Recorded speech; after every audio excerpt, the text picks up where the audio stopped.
এবার আমরা প্রবাসী কার্ড প্রবর্তনের পরিকল্পনা গ্রহণ করেছি।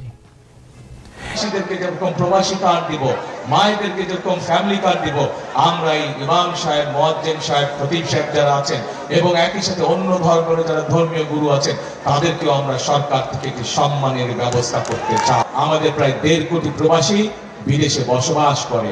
আরো পরবর্তীতে যারা বিদেশে যাবে তাদেরকে অনেককেই আমরা অতীতে দেখেছি যে বিদেশে যাওয়ার সময় টাকা পয়সার অর্থ সংকটের কারণে অনেক সময় বাপ দাদার জমি বিক্রি করতে। বিশ্বের বিভিন্ন দেশে প্রায় 1.5 কোটি প্রবাসী বাংলাদেশির বসবাস। প্রবাসীরা অনেকেই বাংলাদেশে তাদের প্রিয় পরিবার পরিজন ছেড়ে বিশ্বের বিভিন্ন দেশে বসবাস করেন। বৈদেশিক আয়ের ক্ষেত্রে বাংলাদেশে গার্মেন্টস সেক্টরের পরই প্রবাসী বাংলাদেশিদের অবদান।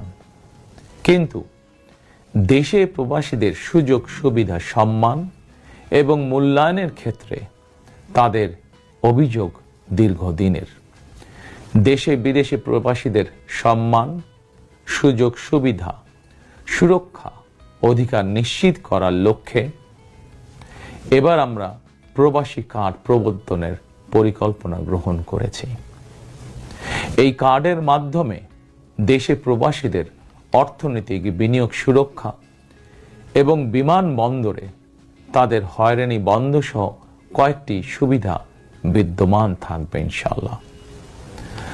দক্ষ বাংলাদেশি শ্রমিক বিশ্বের কোনো দেশে কাজের নিশ্চয়তা বা অফার পেলে বিদেশে কর্মস্থলে যোগদানের জন্য তাদেরকে যাতে দেশে তাদের জায়গা জমি বিক্রি করতে না হয়, এজন্য রাষ্ট্রীয়ভাবে তাদেরকে সহজ শর্তে ঋণ সুবিধা দেওয়ার পরিকল্পনা আমাদের।